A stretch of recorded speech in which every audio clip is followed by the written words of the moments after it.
Hey Philip, how's it going? Good, yeah, good to see you, James. Great to see you too, and welcome to In Conversation. I appreciate you taking the time to join us today. Before we start, though, can I just ask you to tell us who you are and where you're calling in from? Yeah, of course, yeah. So, Dr. Philip Ely, I'm a reader in design here at Manchester Metropolitan University and Manchester School of Art and in the design department. Yeah, it's rainy Manchester as ever. Well, and I understand that you're a recent transplant and you've just moved to Manchester from Australia. So, can you just tell us a little bit about what drew you to Manchester and Manchester Metropolitan University specifically? Maybe tell us a bit more about this role as well. Sure, yeah. I mean, it definitely wasn't for the weather. Quite a difference in climate. So, I mean, what does that tell you? It tells you that there's a lot going on in Manchester, and particularly Manchester Metropolitan or Man Met. Um, think about the history of Manchester School of Art. It goes back to 1838. So it was one of the first design schools in the UK. So that heritage is important, but it's where the university's headed. It's really investing in design research. Some wonderful new colleagues around me who have just joined as well. It seems like design research is something big that's going on in Manchester and has always had an important place there.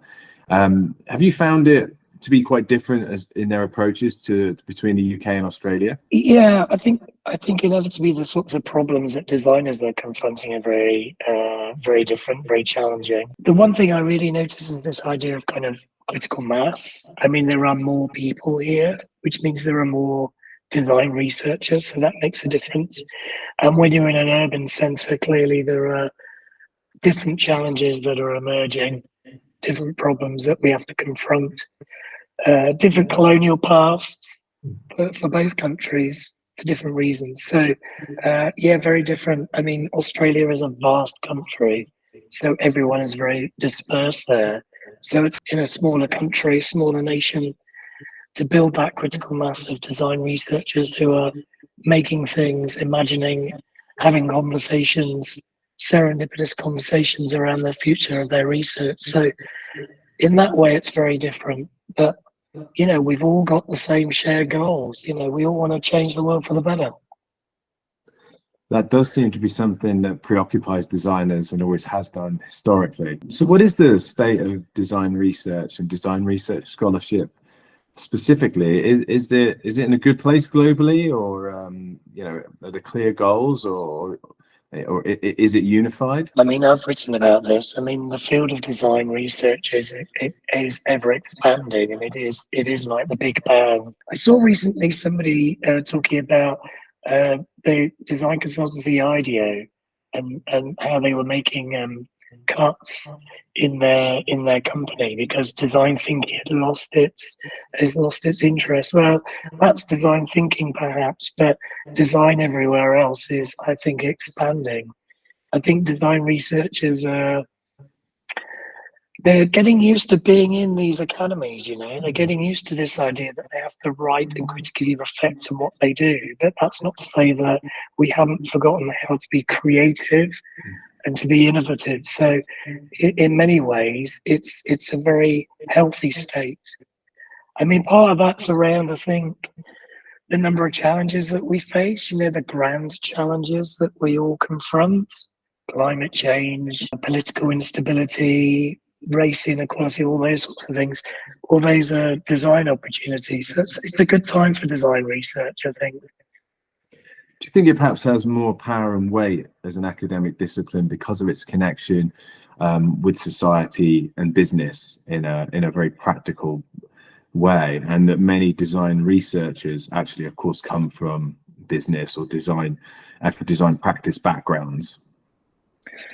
Yeah, that's right. I mean, long gone are the days where design was something that came from an art school. I mean, I say that in an art school context. Yeah. Um, but we're increasingly asked to get engaged in thorny, complex problem solving, things that other disciplines and faculties find difficult to kind of confront. Um, but as you rightly say, there are scholars in business studies in sociology and the health sciences are all interested in how does design or how might design work for us.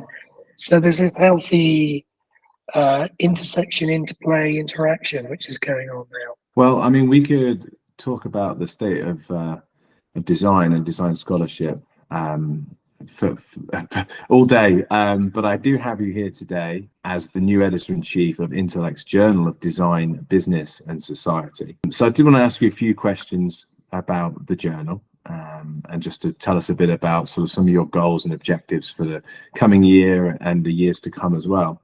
So for anyone who's perhaps not familiar with the Journal of Design, Business and Society, can you just tell us generally what the kind of aims and scopes are, and perhaps who's it aimed at? Like, what's the audience for that journal? Well, it's inevitably aimed at those of us who are interested and engaged in design research, but we're very interested in this idea of cross-disciplinary working. We're interested in how design research finds different orientations, finds itself emerging in different contexts. So whether it's in the kind of sphere of social, environmental, commercial, or educational, those spheres of influence and shape, so where design is popping up. We're also interested in that idea of not thinking just about the qualitative visual methods that we're probably used to in design, but other ways that we can research the effectiveness of design interventions. So we look to quantitative scholars as well, or somebody from more applied research perspectives. Those ideas of, as we mentioned earlier on, the idea of how is design used in the world of business, in the world of marketing, world of management or health, social sciences. We want to know how people are using design. We need to be able to share some of those practices and those methodologies, those theoretical perspectives. So although the focus is very much on design, it's design in the context of the broader business and society. Excellent. Thank you very much for clarifying that. And like, under your leadership as editor-in-chief, will you be making any specific changes, or are there any goals that you have over the coming year and like years to come? And I'm really conscious of the wonderful foundations of our founding editor and then our previous editor-in-chief, Cara Wrigley. So those two have laid the foundations. So when I take over a scholarly journal like the Journal of Design, Business and Society, I do that with care, but I also bring some new ideas. I mean, I was recently at the Design Research Society, or meeting colleagues from the Design Research Society at a conference in Milan. And we were talking about, well, what do we expect from our journals? And there are other editors of other journals there. And we're saying, well, we do want to see more visual contributions, more visual essays, kind of non-traditional forms that complement and go alongside the more scholarly peer-reviewed articles. So we want to open up our audiences and invite design practitioners to think about those new forms. But that's not to say that we're moving around from robustness of scholarly peer review. So that's still very much going to be there. We'd like to see a lot more book reviews, I think, in the journal. This conversation with a colleague today. You know, we tend to use journals a lot more now as giving us a window on a growing field of design research, and we don't have time to read all those books. So book reviews are really helpful in that way, and that's where journals can come in. We want to see some more interviews in there as well. We're hoping to see a lot more profiles of design in action. So we're wanting to see a lot more interviews with recognizable and perhaps undercover designers that are out there doing some really great work, but we don't celebrate or draw attention to their work in the academy. Excellent. Yeah, that sounds fantastic. And I guess that's also a pretty good call there for anyone who's listening who might be interested in joining the team as a books review editor, for example, or not even as an editor, but just to offer offer their services, to offer reviews up, do contact the journal. You can just go online to intellectbooks.com and search for the Journal of Design, Business and Society, and you'll find the editorial team's information there. So you can reach out to Philip or one of his colleagues, and of course make suggestions if you've been to see a really interesting exhibition or showcase of a specific designer's work, for example. You could always submit something along those lines, couldn't you, as well? It doesn't just have to be a traditional book review. Yes, yeah, absolutely. I think one of the things that we don't do well enough still, even now in the 21st century, we don't share with the world some wonderful, great design projects out there. So yeah, we're absolutely welcoming that. We put out a recent call for new editorial board members. So we've got some new voices coming in, some new editors from North and Southern Hemisphere. So we're looking for that diversity that we really need these days, that reflects the way that design practice and design research is changing. Excellent. I think that's very important work, and I'm glad to see that call has gone out and people have joined the team. I guess it's also worth highlighting that this is always evolving, and if people are interested in serving on the editorial board, again, they can always reach out to you as editor-in-chief and put their name into the hat. And again, I know as things develop, you'll always be taking stock and thinking about how we can make things more equitable, and increasingly, focusing on what design scholarship, what the main requirements are as they develop over the coming years. So very much a work in progress, as always. But no, it's also great to see that you're obviously maintaining the traditions and rigor associated with peer-reviewed journal publications, but also adapting and taking on new perspectives and also new means of delivering academic scholarly research. And that's something that Intellect is fully behind too. So excited to see how we can make those things a reality. We have things like our new Intellect Discover platform, which will become a resource for disseminating information in new and exciting ways. And like you said, visual projects, photo essays, working with design practitioners, I know is key, and I know that you're keen to develop those connections. So really exciting time, not only for the field, but specifically for the journal as well. And I'm really excited that we have this in the stable of journal publications that we publish. And I think it's like you say, Joko and Kara have a great lineage here, and the intersections of design, business and society, I think, as a main theme for the journal, is going to give you a lot of productive food for thought and bring in lots of interesting contributions, I think. I did want to just ask if you might have any advice for anyone who was looking to submit to the publication as well. I know you're interested in reviews. I know you've put out a call for new board members, and we're trying to take that to the global south and to increase equity, diversity and inclusion globally. But what about maybe emerging career scholars? Any advice for them, like in terms of submitting to the journal, or is there anything perhaps that you're looking for? Yeah, I mean, I think it's very important for any journal to consider, first and foremost, the aims and the scope of that journal. I have seen some submissions that are completely out of the scope of our journal. And it seems like an obvious thing to do, but a scattergun approach in terms of submitting to a load of journals isn't very helpful. So really think about the aims and the scope of the journal. It's always a good idea when you're submitting an article to just run through and have a look and see what other authors have submitted to that journal. Have you referenced those authors? Have you acknowledged that there has been work that has come before? And not just our journal, but other design journals.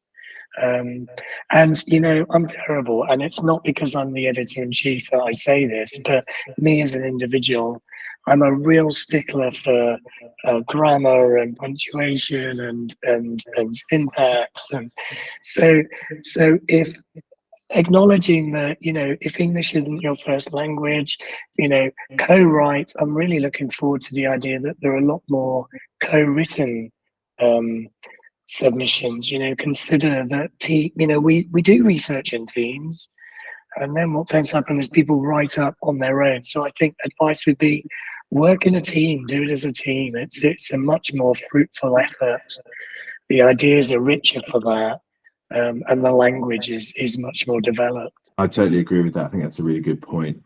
And also just to make sure that people, they go on the website and they look at all the abstracts, and like you said, they try to actually read work that's been published in the journal. There's always going to be a free issue there, and there is open access content here and there as well. So do try and read what's available, and of course double check, because your university may well be subscribing to the journal as well. So do check that. But there's going to be lots of info for you, like notes for contributors and things like that. So that will really kind of give you a clear indication of certain things to follow, rules, regulations.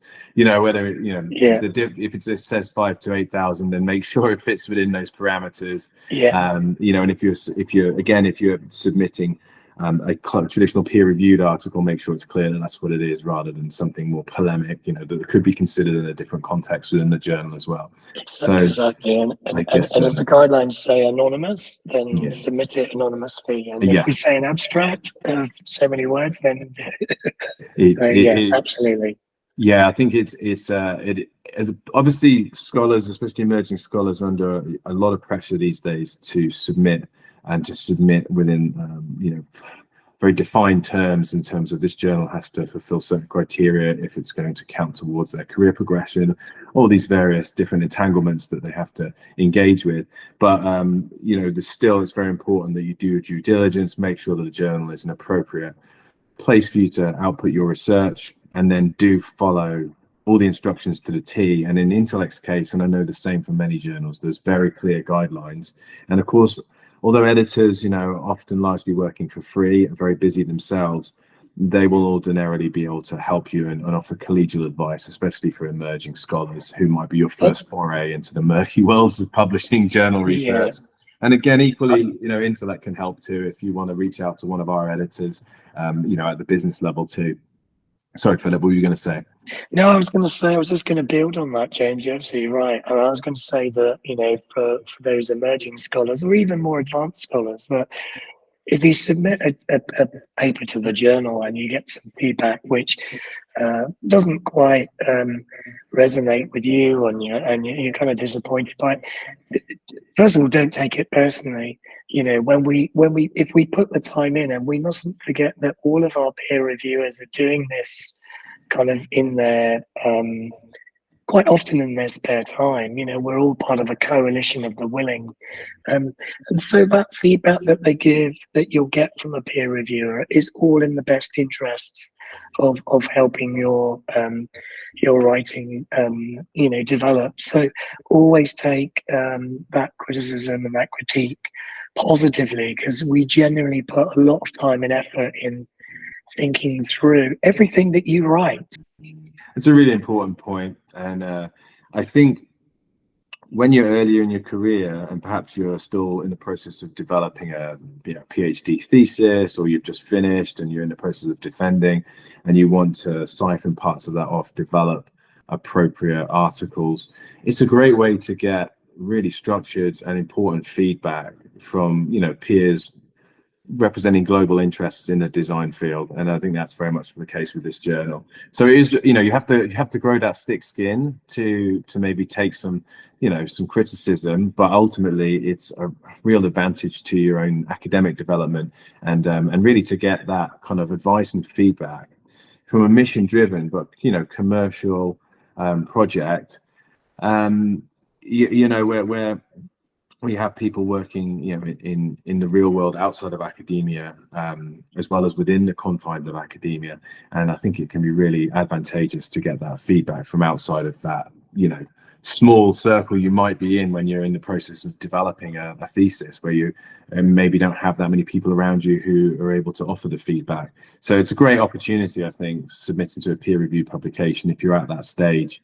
And even if it doesn't make the cut, it will really help develop your ideas, thinking, and give you those skills, I think, to develop as a writer within the context of peer-reviewed journals, and then how you submit and develop research in that way, because it is quite a specific way of writing and a specific way of communicating.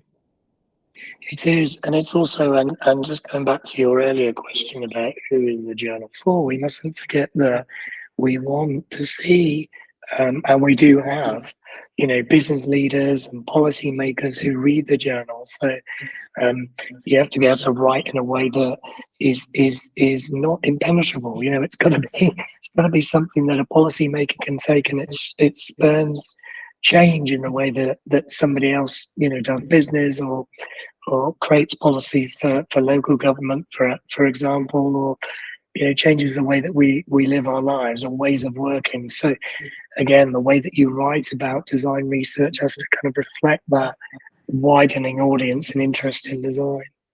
Well, and there's another point there that's worth tapping into here is, Intellect, we are a mission-driven commercial publisher, and we have always published work that's interdisciplinary, before interdisciplinary research became sort of the norm or the de rigueur kind of thing.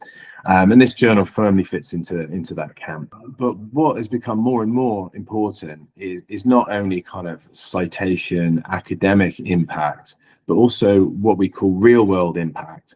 And, who's using the research, who's referencing the journal, is it affecting any real change in the broader, at the policy level and things of this nature?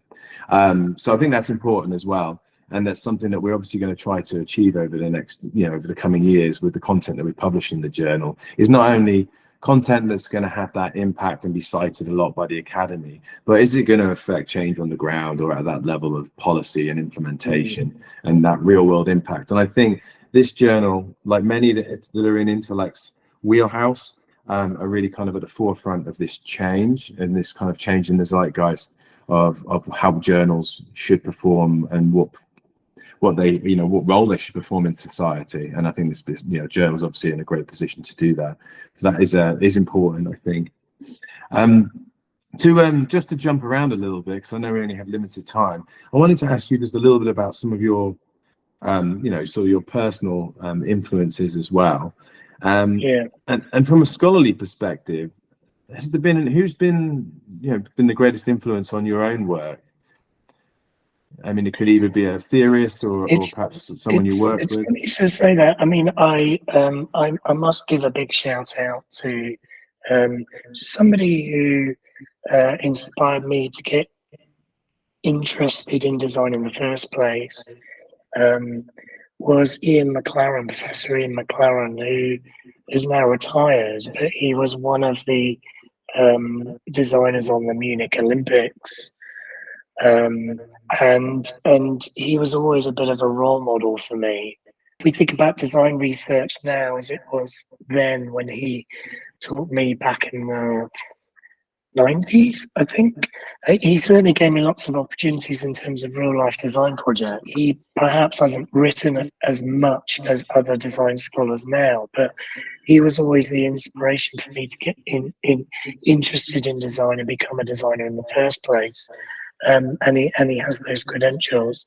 I mean, there are other people from the past as well. People like Stuart Brand over in California, who established the Whole Earth catalogue. And what I always find interesting about somebody like Stuart Brand, as maverick as he might be, is that he brought together many different people through things like the Whole Earth catalogue and some of his projects and events that he arranged in the kind of 60s and 70s. And I think that now is a time for that kind of bringing together again. And it's things like a journal that brings ideas from different disciplines, different ways that we can work together. So that people like Stuart Brand and Ian McLaren are kind of there in the past. They're in their 80s and 90s now, but some of those people have inspired me. More recently, I did a PhD in sociology as well as being a designer. So when I was doing my PhD, there were a lot of feminist scholars that have helped and informed my work. So that's been hugely useful for the world of design. But even a sociologist who's now passed away, Bruno Latour is always a bit of an inspiration for me, simply because he could write with humour. When he wrote about critical issues of the day, and I think his last book was related to climate change, and to kind of nationalism in politics. He wrote that with a real sense of humour, but a real sense of positivity. Um, More recently, I met Anne Berry, um, who is the editor, the lead editor. There are four co-editors of a book called Black Experience in Design. And I met Anne in Milan. And it's a big shout out to her as well, because there are lots of things going on in the world of design, particularly this idea of decolonization, which, you know, for me is new stuff, and I'm learning from that. So when you were asking me that question, I'm thinking, well, there's nobody I'd want to put on a pedestal apart from those old geezers, those old white guys from the past. Every year or every month, I'm surprised and inspired by new scholars and new ideas. So right now, it's that movement. It's people like Anne Berry and Leslie Ann Knoll who are really shaping my thinking. Oh, thank you very much for sharing those. It's always great to get, you know, an idea and a bigger picture of who's influencing the influencers when it comes to design leadership. I would just add to that list as well that I've been influenced by greatly recently, and she has been able to publish a few bits and pieces with Intellect, but she's also doing a lot of great work, I think, with MIT. Dean Dory Tunstall and the work that she's doing around decolonizing design. I think her book is called Decolonizing Design, really affecting some quite rapid and much needed change in the education system from a position of leadership. And I know she's had a lot of influence on other new deans like Ben Barry and other people like that who are implementing sort of this quite radical change, which is having real impact. So I think worth checking out their work as well. Excellent, Philip. Well, look, I think this is a great point to kind of draw today's conversation to a conclusion. Thank you so much for joining us, and I would just like to urge everybody to go and take a look at Philip's work and the work he's been doing over the past years, and then also take a look at the Journal of Design, Business and Society. You'll find a number of call for papers active on the website, including special themed issues which will get posted as they come up. Again, there's been that call for new board members and for potential reviewers, and the journal's really going from strength to strength, and I'm personally very excited to see what happens over the coming 12 months and over the next sort of 5 years and beyond. I think the journal's at a really important stage in its life, and again, it's a really important juncture right now, I think, in the design world, and I think the journal is well placed to kind of to deal with those kinds of questions and implement some real world change, as we were talking about. But before I hand off today, are there any final thoughts or anything you'd like to say, whether it be about the journal or just generally speaking? No, James, I think that's it's been great to share some of those ideas, and you've highlighted some of the wonderful work that Intellect's been doing. I think we're looking at ways that the journal can really confront some of these challenges, these difficult challenges that we face, and how design may or may not be at the part of that. So very exciting future. I'm really looking forward to building a new team and working with some new colleagues, and the future's bright. It's definitely bright. I think I stole that from somewhere. Yeah. But we don't know where we're going. None of us know where we're going, but I think hopefully the journal will serve as an anchor and a jump-off point for new ideas and new explorations. Philip, thank you very much, and good luck with that endeavour. I really appreciate your time today. Thank you, James. Good to see you. Get some sleep.